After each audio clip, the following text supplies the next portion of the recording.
Hello,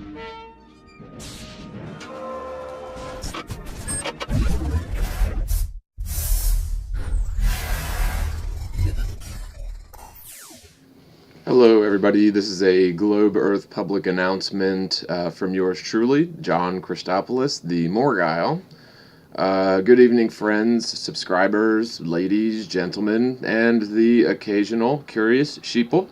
No offense to the sheeple. We were all sheeple at some point in our lives, to be fair. The aim of this public service announcement is to give all of you a chance to shed your long-held, rather absurd, illogical belief systems. Please understand that the goal of this announcement is not to change your mind about anything, rather to merely help you or urge you to consider ideas which you may have never considered, logically or skeptically or at all. There's no harm in skeptically analyzing a theory. However, it is extremely dangerous to ignore or ridicule new ideas or theories that don't jive with our accepted version of reality. That indeed can be very dangerous and is indeed the opposite of science. Now, I'll give you an example.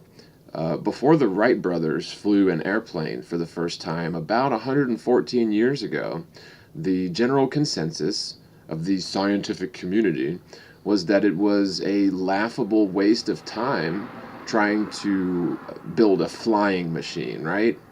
Only birds are meant to fly, duh, you stupid science-denying idiots, you Wright brothers, you. Of course, they lived up to their name, indeed. So the Wright brothers were right. They were correct after all. And it turns out that the science-denying idiots happened to be the majority, if not the entirety, of the scientific community. How ironic is that? Now, that's just one example. There's probably many more that we could point, but just, manned flight is a real good one that's, sort of, maybe within the realm of some of your grandparents that are still living. So that's just in the last 114 years, one example of how science was totally wrong, and they mocked and ridiculed actual scientists as science-denying idiots. Sound familiar? Well, that all changed in terms of the scientific community, calling the Wright brothers science-denying idiots, of course, and actual science has launched aviation technology extremely rapidly in such a short period of time. It's truly amazing how fast the entire world's paradigm can change with one single advent, such as manned flight, which we now take for granted. Now, there are tons of other examples where everyone in the world thought an idea was absurd, not worth the time to consider, preposterous folly, only to find out later, sometimes literally overnight, like in the case of the Wright brothers, that they, the scientific community, were 100% incorrect. Now, as you can imagine, this was rather an embarrassment to the entire scientific community at large in terms of the Wright brothers and other examples that you can cite. It's important for you to consider that the modern prevailing overall paradigm of the world and the so-called universe can in fact be shown to be completely misaligned with observable, testable reality. If this is the first time that you've looked into this topic, it's really important to suspend all of the fundamental premises regarding the world and the universe that you may have, just for argument's sake. In order to fall on the right side of history, if for no other reason than due diligence, we must skeptically scrutinize the belief system installed into our subconscious minds via the federally mandated educational curriculum, which is essentially uniform worldwide. Now, I can guarantee you that the revelation that you're about to receive, if you haven't, gotten this yet, this will change the trajectory of your life and of the entire world culture to such a degree that it will make the Wright brothers' advent of aviation totally pale in comparison. So please try not to be one of those people who told the Wright brothers they were science-denying idiots because they were building a flying machine, because we all know only birds were meant to fly, right? So this topic will require you to commit yourself to skeptically and objectively researching, re-examining, reconsidering your belief system about pretty much everything you think you know about theoretical physics, geometry, geology, and ultimately our true place in the universe. However, you must do so from an unbiased position and honestly, skeptically compare data in two opposing models of the world. So, in other words, data can be interpreted in multiple models, and only one of the models can be true or correct. The other one must be wrong. So the ancient Greeks are often quoted as proving or cited as proving the Earth was a sphere thousands of years ago, even though America hadn't been discovered and there were no globes back then. People were thinking about this.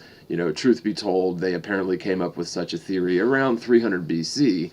But it's important to keep in mind that this theory was certainly not widely believed worldwide or even Greece-wide until millennia later.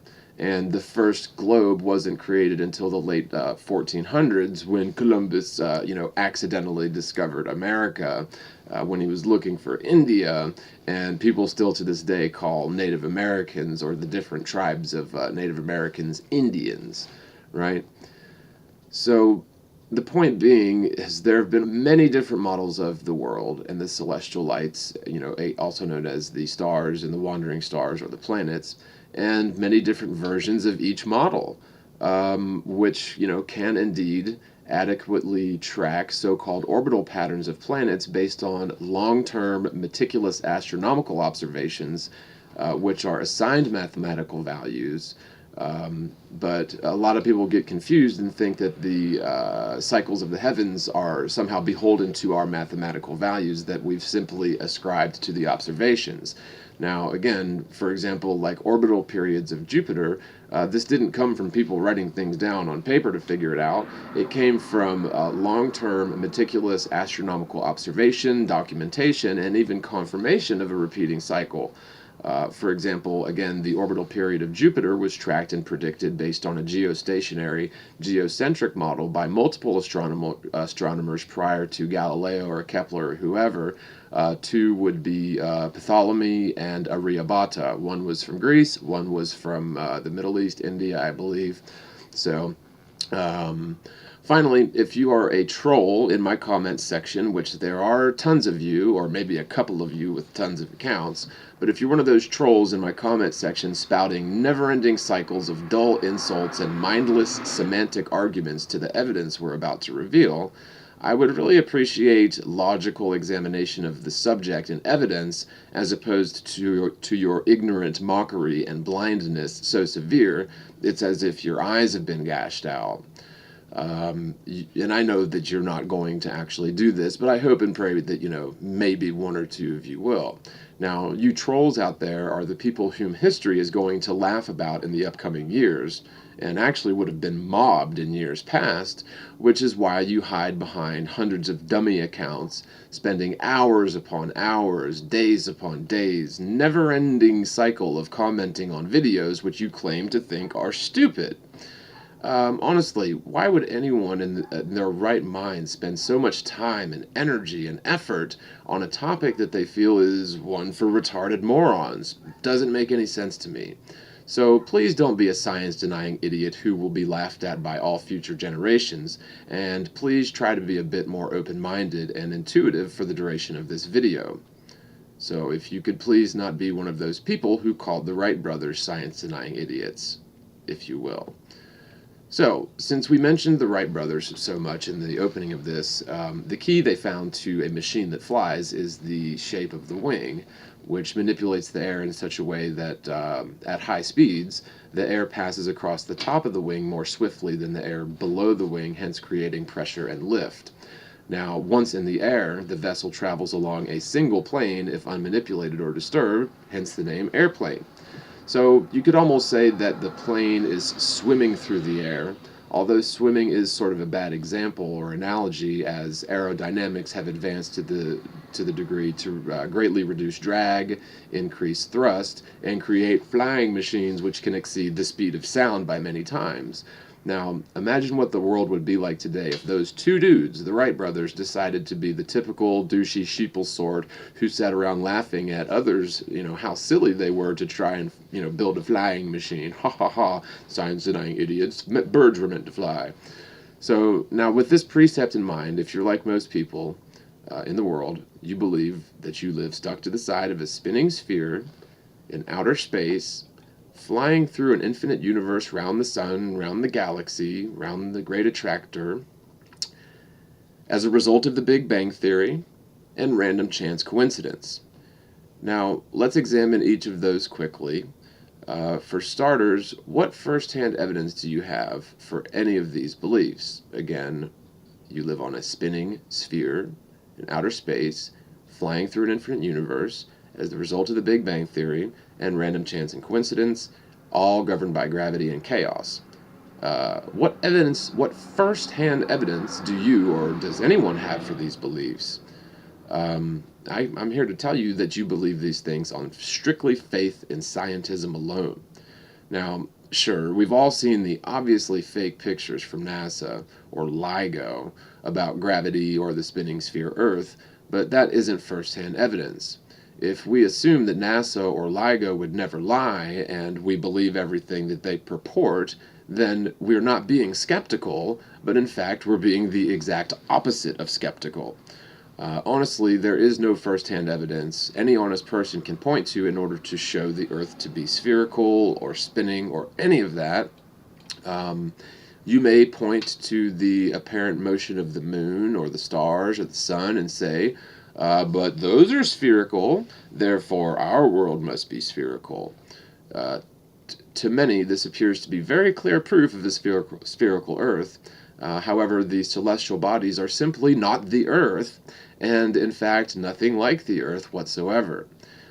Even if the sun or the moon are indeed spherical, so we'll just go ahead and say that the sun and moon are spherical, okay? Even if that's the case, it shows nothing about the shape of the Earth and proves nothing about the shape of the Earth. This would be like you, me, and 5 friends sitting in a room looking out the window, and we see 7 geese fly by the window. By the same logic, you, me, and our 5 friends must also be 7 geese flying past a window, relative to the other geese, of course. This is obviously a preposterous, logically fallacious leap of confirmation bias, as you simply cannot point to a distant object, which we really don't know much about, in all honesty. You can't point to that object or objects, however distant they may be, and claim that they prove anything about the world that you happen to be standing upon. Now, I realize that this can be difficult to fathom, but for the sake of argument, please consider the hypothesis that infinite space doesn't exist and the world is a static plane, where the lights in the sky are actually above us. Yes, there is up and down, and the stars and the sun and the heavenly bodies that you can see in the night are above us. It is the stars and or the ether that are spinning, and this has been proven time and time again throughout the history that it is the stars and or the ether that are spinning while the Earth remains at rest, complete rest, without axial rotation, without orbital motion, and certainly without any sort of inverse square curvature to result in an overall sphere. Okay, so this might seem like a bit much at once, but let me just put it right out there so as to save time. Consider the following data skeptically and with an open mind, assuming 2 models. Again, a flat stationary Earth and a spinning spherical Earth flying through space in multiple directions simultaneously at varying speeds. Now, the data is very simple. What goes straight up must come straight down. Now, the models we're considering today are A, the Earth is a spinning sphere, or B, the Earth is a stationary plane. Now, I'm not going to try to sway you in any way on this, nor am I going to belabor the point, as I have covered in depth in several other video series, and I'll put some links and cards in here so that you can find them easily. I want you to consider, for argument's sake, and be honest, which model does this data, again, what goes straight up must come straight down, align with more logically? And I don't want to hear about gravity, as gravity is a theoretical acceleration due to a massive warping of space-time, which is exactly a vacuum. Gravity has been debunked a zillion different ways. I won't get into all of that here, but you can watch my series playlist, The Fallacy of Gravity, for detailed analysis and information on the disproofs of gravity. Now, if you're new to this, or if you're a troll, and you've heard this before yet continue arguing your ridiculous position ad nauseum just for the sake of argument, circular argument no less, Or if you have simply failed to skeptically weigh the data in both models fairly, you're unfortunately and unwittingly programmed to revert into an offensive mode to preserve your paradigm and rebut this data with something like, duh, haven't you ever heard of gravity? Geez, you dumbass, everyone knows gravity causes objects to fall. Well, ask yourself this. What is gravity? What is gravity? I have no idea. Okay, next question. And by the way, this is called gravity. Neil, I gotta say, you're totally blowing my mind right now. That's what I do. I'm Neil deGrasse Tyson, bitch. If you honestly claim to understand how gravity works, then you believe that the so-called fabric of space-time, which actually doesn't exist, and even if it did exist, is supposedly comprised of exactly a void, a vacuum, nothing. You believe this absence of everything is warped and bent around the spherical Earth, causing a sort of surface tension, if you will, or ripples through space, which is nothing, described as an acceleration towards the very center of the allegedly spherical Earth. Now, keep in mind, space-time is claimed to be comprised of an extremely high vacuum in the prevailing model of the universe. Now, ask yourself, how is it possible for an extremely high vacuum to cause any force being displaced, let alone connect the Earth to the Sun from almost 100 million miles away?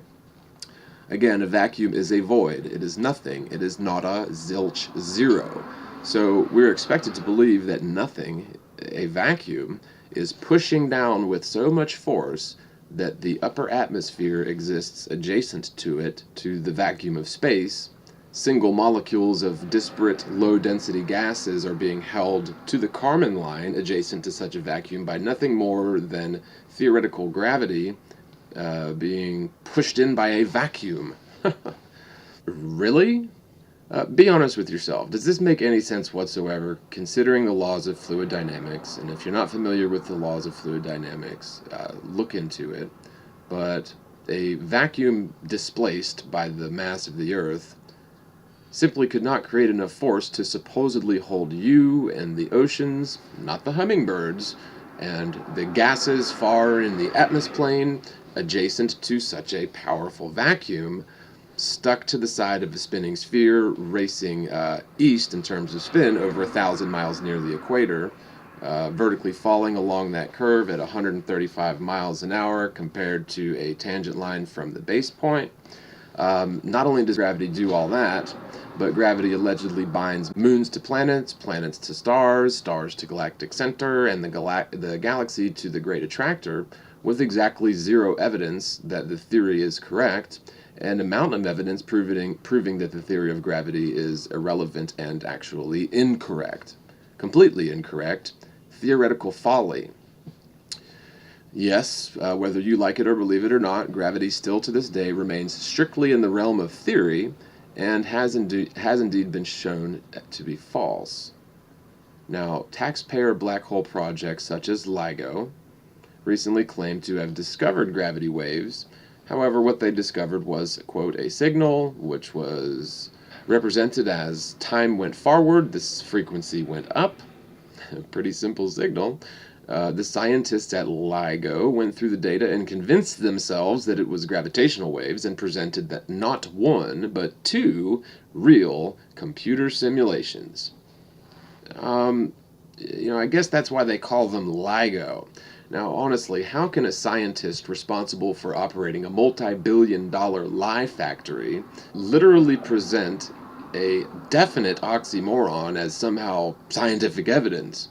I mean, how the heck can you call something a real simulation and point to that as proof of your theory? The two terms, real and simulation, are actually opposites and mutually exclusives, and the term a real simulation is certainly the definition of an oxymoron. Either something is real or it is a simulation. Simulation is the opposite of real, and this guy that's presenting the gravitational waves from LIGO is an overpaid liar. And this so-called proof we have of gravity, Now, I must always make this disclaimer because some people are new to this every day, but I'm not arguing the fact that what goes up will come down, rather arguing the theory that the cause of this is due to a vacuum pressing against our atmosphere because the mass of the Earth displaces theoretical space-time, causing a so-called gravity well made out of exactly diddly squat. Okay, that's what I'm saying doesn't exist, is that gravity. Now, if you know diddly squat about fluid dynamics or even static electric charge that is held by the Earth, you know that a vacuum simply cannot exist adjacent to a pressurized environment without a sturdy structure separating the two areas. Now, as the bizarre, nonsensical religion of scientism piles theory on top of theory, on top of assumption, on top of conjecture, on top of so-called laws, such as the Copernican principle, and fail to consider the obvious fact that the world is a stationary plane, this labels all modern theoretical physicists as the opposite of scientists. Now, what goes up must come down is easily explained by natural density and buoyancy in the stationary plane Earth model, which is ultimately governed by the static electric charge of the Earth itself. What goes up must come down has nothing to do with gravity, which is a mass hysteria, a figment of the collective imagination. On the other hand, if you're not a globe Earth troll, then you are probably like most people and you simply haven't been presented with or considered the evidence showing that the Big Bang, heliocentric, galactic cosmology of the cosmos is a steaming pile of garbage based on nothing more than conjecture and a great deal of posturing and herd mentality in terms of the peer-reviewed community. Now, this is not a simple claim of mine. If you take the time to consider the following evidence, and evidence that I'm going to link up in here, because you can't go over all of it in 50 hours. There's just too much evidence disproving the heliocentric model and showing the Earth to be a stationary plane. But if you look into this and do your due diligence and try to get rid of your confirmation bias and set aside your preconceived notions for argument's sake, an honest person will quickly realize that the spinning sphere Earth heliocentric model is physically impossible. For so many reasons, it's impossible to know where to begin or name them all. I will begin with the simple, bold claim that the world lacks all inverse square curvature, which this one alone disproves the heliocentric model by the way, as well as the Earth lacks axial rotation. And again, this one single fact independently disproves the heliocentric model, rendering the world the very contrary to a spinning sphere. So to reiterate, if there's no curvature to the Earth, nor is the Earth spinning, then by definition it is categorically not a spinning sphere. The amount of evidence to back these claims is enormous, and the burden of proof is on globbers to show evidence for these two basic tenets of globism. Again, simple curvature, 8 inches per mile squared, and axial rotation, 1,000 plus miles an hour at the equator and 0.0 miles an hour at the pole, just for starters.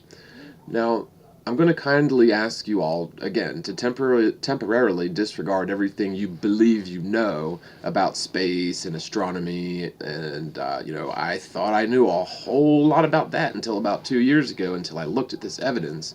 But I really just hope that you're able to sort of suspend that for argument's sake, as you've never been to space, you've never seen the spherical Earth with your own eyes, you've seen forged pictures from NASA, and in fact NASA has been caught lying since their inception, starting back in the 50s when they literally smuggled Nazi scientists into the United States illegally and without the permission of Congress and without the understanding of the U.S. citizens. They smuggled Nazi scientists to help spearhead the propaganda campaign known as NASA through clandestine operations like Paperclip and bold-faced hoaxes like the Apollo missions or the Pioneer 10 mission to Jupiter in the early 70s. Now, NASA has been caught faking pretty much everything, and they're still up to their dirty old tricks, planning a trip to Mars in another 20 or 50 years, just like they've been doing since the 60s, increasing their annual funding every year. This year, for fiscal year 2017, they're actually getting $20 billion in U.S. tax dollars. And, let's not forget the millions of problems we've pointed out about the ISS and spacewalks, complete with air bubbles in space, scuba divers in official spacewalk video caught on live spacewalks, and even near drownings in space with NASA using snorkels to save their astronauts in space. Spacewalks are obviously hooked on Earth in a large pool which houses an exact replica of the ISS design, and they are certainly not in space, being underwater on Earth. NASA's evidence must be ignored as obvious forgery in order to begin to understand the deception, and it's very important to go with the assumption that NASA is not to be trusted about pretty much anything, and ditto for all the other countries with so-called space programs, who all happen to be members of the Antarctic Treaty, which is another thing that I urge everyone to look into and consider it with the evidence that was purported by Admiral Richard Byrd after his trip to the Antarctic in the early 50s. So, another good place to begin showing you that the Earth is not a spinning sphere is simple observation and documentation of the North Pole star Polaris, which remains fixed in essentially the same spot overnight, and from season to season, and from year after year, and through the centuries, and through the millennia. Polaris is unique in this regard, and if you actually test this factual data against the heliocentric hypothesis, this observation is simply incompatible with the heliocentric model for multiple reasons. Polaris is claimed to be 433.8 light years away, and globbers use this distance to make the claim that since the star is so far away, our measly alleged orbit around the sun doesn't cause any parallax change. However, this argument falls flat on its face under logical scrutiny, as the proofs we're going to cover have really nothing to do with stellar parallax, even though we should technically see major stellar parallax over time due to the major disparity in distance between the nearest visible star versus the furthest visible stars in the heliocentric model. But anyway, this has nothing to do with stellar parallax. When you understand that Polaris remains fixed in the same spot from any point in the northern hemisphere, even documented as visible as far south as the Tropic of Capricorn, through the course of an evening, the observer doesn't have to move their telescope. However, they should technically be facing in opposite directions in space due to traveling along a 12,500 mile curve during the surface, round the surface of the Earth, over the course of an evening, meaning north would be opposite directions facing in space from dusk until dawn for a single stationary observer with a scope fixed on Polaris.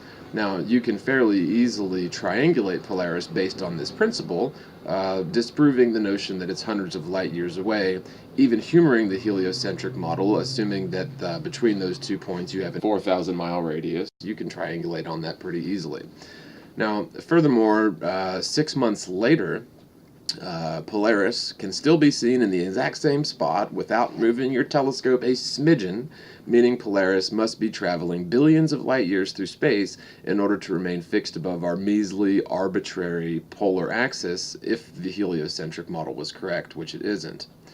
Now, this has nothing to do with the distances allegedly traveled around the galaxy or sun, but instead of the angle of north being a constantly changing angle into space from a stationary observer on the Earth. Now, you also have the phenomenon of the precession of the equinoxes, which is a 26,000 year cycle that has never been verified. However, the precession of the equinox dictates that the axis of the Earth should move 1 degree along its course of precession every 72 years, I believe. Now, this means we should constantly have new North Stars, humoring the heliocentric model, frequently and constantly changing throughout history, yet we're stuck with Polaris right there above the axis for all of recorded history.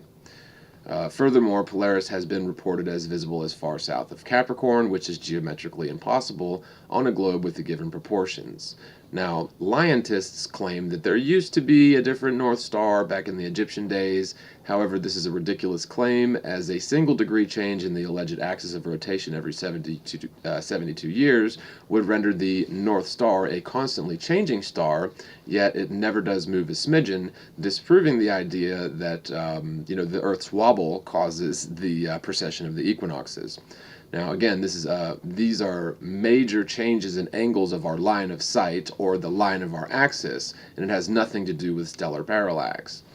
Now, the precession of the equinoxes, again, supposedly takes about 26,000 years, and it's important to remember that people in modern history have only been tracking this cycle for just a few thousand years at the very most. Now, there is circumstantial evidence that the ancient Maya and possibly Vedic cultures had traditions of stargazers who noticed patterns over tens of thousands of years, and all of the ancient cultures were using flat, stationary, local geocentric cosmology as opposed to heliocentric infinite space cosmology. Modern science poo-poos the idea that civilizations such as the Maya could have lasted tens of thousands of years. However, their calendar does show evidence that their civilizations were indeed tracking cycles of the heavens for up to 50,000 years. Now, I'm not going to make that claim, but it is sort of interesting if you look into the Mayan long count calendars. Um, and as a matter of fact, their calendars are more precise than our modern calendars, if you want to know the truth. They didn't have to worry about leap year, they didn't have to worry about daylight savings because they were correct in their model, actually. Now, since we're on astronomy, another huge blow to the heliocentric model is the fact that the phases of the moon do not jive whatsoever with the heliocentric layout. Since the moon is alleged to orbit along the ecliptic plane once per month, and the ecliptic plane is the same plane that the Earth allegedly orbits the sun around, although the moon is slightly offset to the ecliptic plane by a mere 5 degrees, which is not a wide divergence at all. Now, at any rate, what this means is that the full moon should always be on the outside edge of the Earth's path around the sun, hypothetically, meaning that the full moon phenomenon would simply never be visible during the day. The full moon is very often seen during the day. As a matter of fact, I saw it for myself on August 18th and 19th of 2016, and this completely disproves the heliocentric model altogether.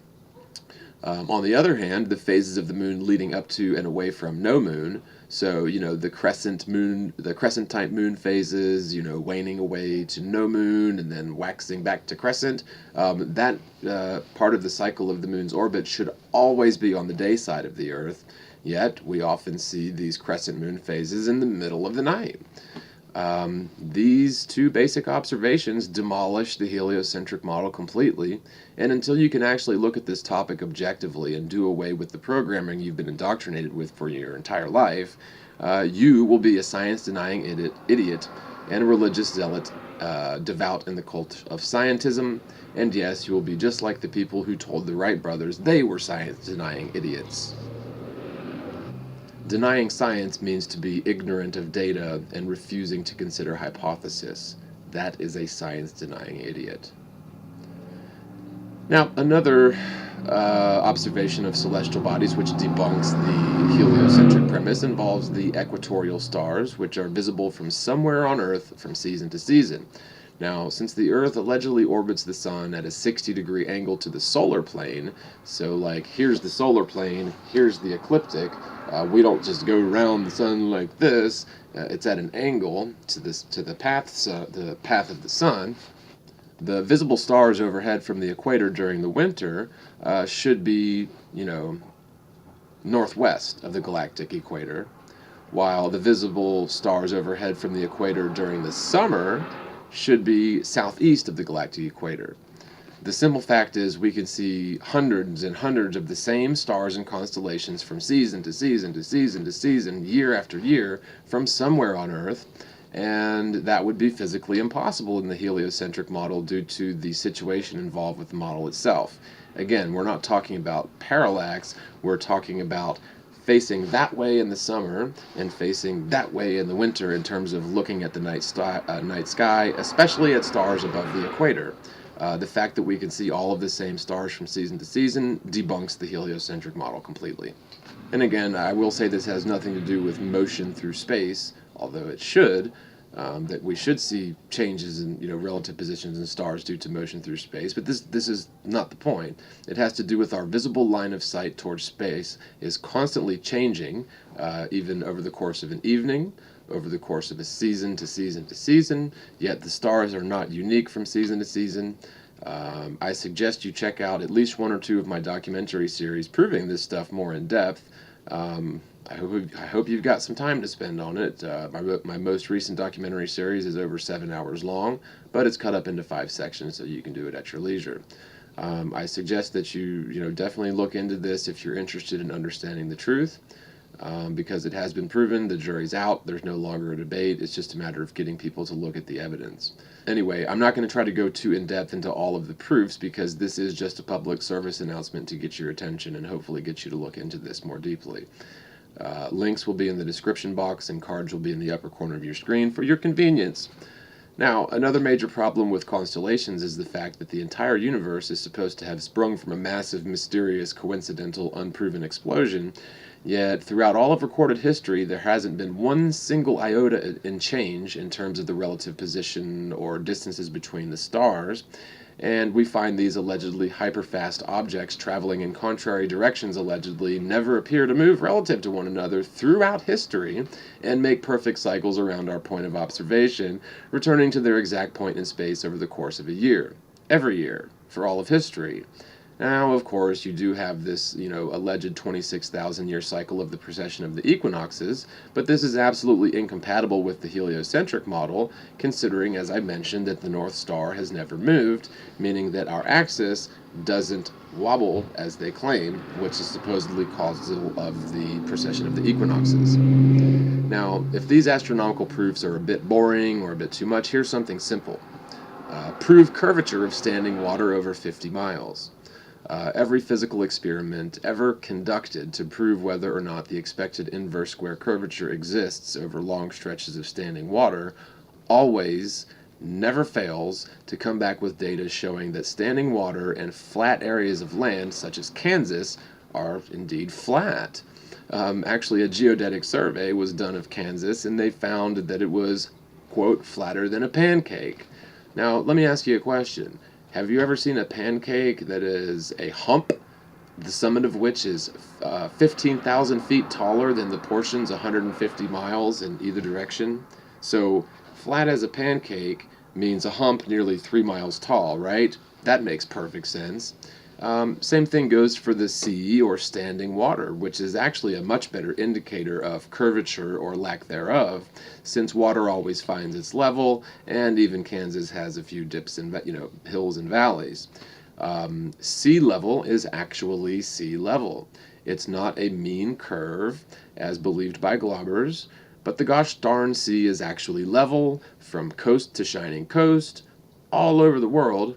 Now, there may be small differences in sea level depending on atmospheric pressure or barometric pressure, but for the most part, the oceans of the world are certainly not wrapped around a sphere, spinning around in space whatsoever. Now, lots of pro-globe scientists try to prove axial rotation using experiments with lights, including Airy's failure using starlight, Michelson-Morley-Michelson-Gale using laser lights in a lab, the Sagnac experiment, in all of these cases, and really much to their dismay because they wanted to prove axial rotation, they repeatedly proved the world to be stationary, which is why physicists never learn about these experiments in their, education, or indoctrination really is the best word. But yeah, they prove the world to be stationary, and it is the light coming down from the stars which is moving. Physical experiments, not even involving light, also show the world to be stationary. For example, this is one of my favorites. This is something that I've been talking about since really day one. It was something that I figured out when I was 11 and didn't realize it. But a flight from LA to New York is often identical in duration to its return flight. Now, this might not seem too odd at first, but if you think about this logically for 10 seconds, westbound flights should always face one hell of a headwind, admittedly, yet the destination should be racing towards the nose of the plane as the plane races towards the destination. Eastbound flights are racing against the destination, yet the duration of these two flights is often identical. People argue that the westbound plane continues spinning east with the Earth as it takes off and accelerates west. This is so preposterous as it's wholly illogical, but it violates one of the basic laws of motion, which states an object in motion will tend to maintain its velocity until enacted upon by some other force. Now, obviously, we can consider multiple jet engines attached to a free-flying vessel not attached to the ground in any way as some other force, and there's no possible way that a plane can be traveling west at high velocities and traveling east at high velocities at the same time. You can't have it both ways. Now, the simple fact that said flights are often identical in duration, again, from New York to LA and LA to New York, irrefutably proves the supposed supersonic axial rotation of the Earth and the atmosphere attached to it, allegedly. None of this spinning simply it just doesn't exist. I suppose I should mention that the eastbound flight back to New York would have technically 1,000-mile-per-hour tailwind as a rule. However, it would still be racing against the destination, yet the two flights are often identical in duration. Now, I should also mention that westbound flights simply do not encounter 1,000-mile-per-hour headwinds as a rule, nor do eastbound flights experience such tailwinds as a rule, so the notion that the Earth is spinning and the atmosphere is tattooed to the Earth beneath, and the planes are magically tattooed to the atmosphere, constantly changing their frame of reference with the ground beneath them by the atmosphere, this whole idea is a load of rubbish. Otherwise, we would see 1,000-mile-per-hour headwinds for westbound planes and 1,000-mile-per-hour tailwinds for eastbound planes, which we simply do not observe in reality ever. I've mentioned this before, but the fastest winds ever recorded are 302 miles per hour, and that is in a tornado. So what makes this even more irrational is the fact that eastbound flights are often or sometimes slightly faster than the westbound flights, which is completely counterintuitive. It's the opposite of what you'd expect and is incompatible with the idea that the Earth and all the destinations are spinning east, while the planes would be traveling independent of the ground below under their own propulsion and guidance. If these arguments are still too much to get you thinking, try thinking back when you were younger and some adult showed you a globe. Maybe it was your parents, maybe it was your teacher, but they do get you young with the globe, so maybe you don't remember it at all. But some of you may remember that they told you that we all lived on a spinning ball in outer space. One of your first questions may have been about Australia, because that was what was right in the book for us to ask anyway. I remember that actually. But the answer is our first introduction into the theory of gravity. The people in Australia are not upside down, but according to the illegitimate propped up, but because of gravity, we all live on top of the world. Well, teacher, what is gravity? Well, that's a bit advanced, but according to the illegitimate propped up failure of a patent clerk named Albert Schilstein, space and time are the fabric which make up the void of the universe. So you're saying the vacuum of space is a fabric made up of space and time? Yes, pretty much. So since the Earth is so big, it creates a huge warp in this theoretical fabric of space-time, essentially displacing space-time, a vacuum, nothing, causing a sort of surface tension towards the Earth, causing the acceleration of gravity at about 9.8 meters per second squared. So, where's the evidence for this space-time? Well, Einstein is always right. Duh. Really, but if space-time exists in the vacuum or void of space, and our world warps space-time, then how does our atmosphere remain adjacent to an infinite vacuum? And how does a vacuum push against anything to create any sort of acceleration? Gravity must be really strong. Well, no, actually, according to physics, gravity is the weakest of the natural forces. I believe they have it as 10 to the 0 power with an infinite reach. Now, forgive me if I'm wrong, but 10 times 0 is 0. So I don't know how they figured that. But anyway, so you're telling me that gravity is strong enough to hold a single molecule of an extremely light gas directly adjacent to an infinite vacuum and subsequently add to the 14.7 pounds of pressure per square inch of, barometric pressure, which we experience near the ground in the troposphere. The whole gravity thing doesn't seem to make much sense to a 7-year-old. but it must be true because this whole globe thing relies on all this theory just to work hypothetically, and all of the scientists and teachers in the world are obviously much smarter than a pack of toddlers. The sad thing is, all of these scientists were unfortunately indoctrinated themselves as toddlers and never stopped to measure for curvature or axial rotation of the Earth, just for starters. Everyone just assumes that such things exist ever since they were toddlers. See, that's the sort of beauty, if you will, for lack of a better word, but that's the beauty of the Great Deception. Everyone believes it. And only the only people who ever skeptically consider or rebut the spinning Earth idea are gullible toddlers who are typically not very good with logical debates. Now, ditto goes for the theoretical astrophysicists, and I can tell you that from firsthand experience when I debated Dr. Josh Grindley in August 5th, August 8th of 2015 on the Art Bell Show, Midnight in the Desert. Believe it or not, I was just 4 months into being a flat earther or a static planar. I actually won the debate by default because the Harvard astrophysicist on NASA's payroll folded halfway through the debate and never offered any actual proof of a spherical spinning Earth other than Apollo astronauts. Oh, and the Red Bull jump with Felix Baumgartner, where they obviously used fisheye lenses to create the illusion of curvature at over 100,000 feet, and yet the Harvard-trained, NASA-paid astrophysicist used that example as proof of curvature and denied that it was a fisheye lens that they used to create that illusion, live on the air for everyone to hear. Right. So in the federal school system, we're all taught to laugh at ancient cultures who believed the Earth was a stationary plane, and that's the end of that for most people. It would have been the end of that for me. That's been the end of that for me for over 30 years, up until Revelation, which we're now living through, if you care to believe it or not. That's what it is. Now, we're all filled with government propaganda about NASA and infinite space in order to control our minds in the most fundamental and profound levels.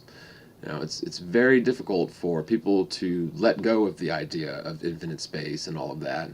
However, I can assure you such a thing only exists in theory, in science fiction, in our imaginations, all of which has been subliminally suggested and reinforced by propaganda for our entire life. Now, one thing I beg of people looking into this topic for the first time is to leave your presumptions at the door. Trust me, people who are true flat earthers 9 times out of 10 know more about the heliocentric model than you do. And so, it's good to have honest questions, it's good to have honest debates, but, if you try to point to the Coriolis effect or, I don't know, ships going over the horizon, all of these so-called proofs of the spherical Earth have been debunked should you care to look and consider this. Now, I still catch myself assuming heliocentric cosmology, although it is sort of necessary in order to debate this. Even though I realize full well it's a load of garbage, I'll still catch myself sort of often thinking in sort of spherical Earth, infinite space terms. So it is very deeply rooted into our ID, into our subconscious. Now, unfortunately, it's imperative that a flat earther understands the heliocentric model better than the globe heads, which is honestly the norm. Like I said, 9 times out of 10, a flat earther knows more about heliocentrism than your average globe earth proponent. That's normal. Now, globe heads know less about their own model than a well-versed flat earther, and know exactly nothing about the true proofs of the flat earth. So this isn't a debate. This is it's willful ignorance versus science, and the flat earthers are on the side of science. The scientism religious zealots are on the side of ignorance. The point is, the static plane Earth truth comes complete with a working cosmology which is incompatible with the common belief system involving infinite space, big bangs, and galaxies. If you're like me, and you've never been much of a religious person due to the belief that the Bible had everything wrong, starting pretty much from the beginning, I simply ask you to prove all things to yourself, regardless of what you feel others might think of you. And when you realize that the Bible and most ancient religious texts were correct, technically correct, about a geocentric, geostationary model, it may make you want to revisit, these ancient texts. Maybe they knew something we didn't. Now, they could certainly build things that we apparently can't or don't want to, like the pyramids and such. Scientific study and research is a wonderful, shameless, objective method of discernment that is, I love science, if the process is followed properly. Now, we must disallow our emotions and biased preconceptions like the Copernican principle law. We must not allow that sort of thing to get in the way of the pursuit of truth, or at least get in the way of considering the truth or alternate models objectively, and considering the great deception skeptically. Let the data speak for itself and be honest to yourself. Do your own experiments. Prove all things to yourself. Now, by following this process and actually considering the evidence, weighing it out in both models, your only possible outcome is coming closer to the truth one way or another, either by the process of elimination or by simply reinforcing what you already believe. So, science, the scientific process certainly isn't going to hurt anyone. Theoretical astrophysics, on the other hand, is a religion which has deceived the entire world, so there is a distinction to be made between science and theoretical astrophysics. In fact, theoretical astrophysics can only be classified as pseudoscience since it cannot be tested, it cannot be repeated, nor falsified. Okay, so the science-denying globeheads out there are doing everything they can to keep regular, honest people from considering the blatant, obvious, overwhelming preponderance of empirical evidence proving a flat, static Earth without axial rotation, without orbital motion, without inverse square curvature, because their model is flimsy and their proofs are flimsy, and in fact the heliocentric model has been debunked by all of the evidence that's been brought forward and scrutinized over the last couple of years. And we're still finding new things every day. That's the beauty about dismantling a lie. You'll find all sorts of nuggets in this treasure hunt of debunking the heliocentric model, and every ounce of that evidence always lands to favor the idea or aligns with the idea of a flat stationary Earth. It's as simple as that. Honestly, in terms of evidence, the flat Earth versus globe Earth debate is like Mike Tyson versus Glassjaw Joe or whatever. It's not even a fight. It's not even close. Now, a final claim, which I hope you will research further and not just take my word for it, is this in this public service announcement, is the fact that orbital mechanics are a physical impossibility in the heliocentric model due to the laws involved, especially considering third-generation satellite bodies such as the Moon or the LISS. Now, I won't attempt to get into much detail in this video, but again, I will put a card to a full playlist covering how orbital mechanics are an impossibility in depth, showing how such orbital relationships are impossible in a system that is constantly changing velocity and angular parabolic paths, even considering so-called relativity. Orbital mechanics simply do not work in theory when you scrutinize it logically and sometimes with the aid of a computer, which I've done in other videos. Not going to do it in this one, but go ahead and watch the fallacy or the disproving orbital mechanics playlist. You should have fun with that if you're into orbital mechanics. Now, with all that being said, I hope that you have all found this video informative, or at least maybe it will compel you to consider the truth, even though it definitely conflicts with your lifelong held worldview. There are hundreds and hundreds of proofs which show the heliocentric model to be completely false and align with the model of a stationary plane Earth, which has never moved, with the heavenly bodies being a relatively local phenomenon. Now, I realize the incredulity this will bring, to me from you at first. However, that is your programming, and I'm very used to it. Instead of regurgitating what you were taught in science class, which I'm very familiar with, and so are hundreds of others, I hope and pray that you're able to objectively analyze all of the data, or even just a bit of the data. Curvature and axial rotation are pretty simple geometry and physics if you want to know the truth, and come to your own conclusions, but do so unbiasedly, objectively, and skeptically. And the most important thing is to skeptically and objectively analyze the heliocentric model, which is your belief system. I can assure you that there's only one correct answer to this, and it is certainly not a spinning sphere in outer space. Again, check out some of my videos and playlists I've suggested and linked up here, as the proof is certainly there if you care to look with an open mind and check for yourself. Thanks for watching this public service announcement, and real quick, if you'd like to support this channel, you can do so via PayPal to johneLance@gmail.com, or through fan funding on YouTube on my channel, The Morgile. Thank you all so much. Don't forget to subscribe or resubscribe or resubscribe if you were unsubscribed. Don't forget to ring the bell to ensure that you remain subscribed, hopefully. I was looking through my stats today, and within the last 28 days, I've lost 194 subscribers, many of which I know for a fact is without their knowledge or consent. So just double check and subscribe, and don't forget to ring the bell and check the box. Now, if you've never been subscribed, go ahead and subscribe if you'd like to do so. It really does help me out a lot. If you like this video, give it a thumbs up and share it. That helps me out a lot. Now, if you're one of those people who plan to download this video and re-upload it on your channel, taking all the credit for it, I would really appreciate it if you would at least put a link to my channel in the description, as what you're doing is illegal and plagiarism. Now, to me, it's more important that the message gets across to more people. However, you can just as easily add this video, or actually more easily add this video to one of your playlists. It's very simple. Just so you know, if I can't, or if others can't, continue making videos on YouTube thanks to copycats and hacks who refuse to credit the original content creators, eventually you'll have no one to copycat. So, I appreciate people sharing my work, but there's other ways to do it rather than stealing my work and taking credit for it. Or others' work. It's not just me. Copycats are out there, and all you YouTube heroes out there, why don't you get to work? Do we really want to have 50 instances of the same video on YouTube so that it becomes difficult to find, new content? Because I'm finding it very difficult to find new content. I'm finding new channels hacking and copying old content of lots of different channels that have put stuff out a year ago, and YouTube doesn't seem to care about that. But YouTube's going downhill fast, and I would recommend that you watch my video I made recently called YouTube has gone effing retarded. There is some language in that one. It's a rant. I don't usually do rants.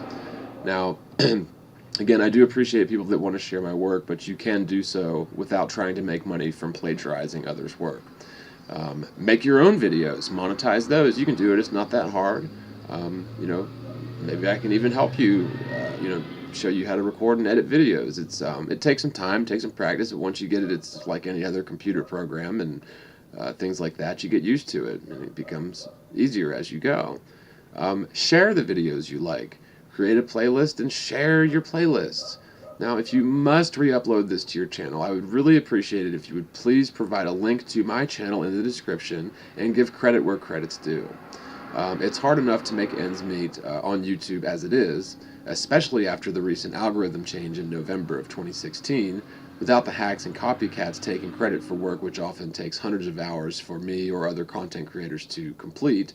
One example would be my recent 7-hour documentary series, The Globe is Dead. Took hundreds of hours, and I just don't think that you hacks out there and copycats should be stealing that work and peppering 50 ads throughout something like that.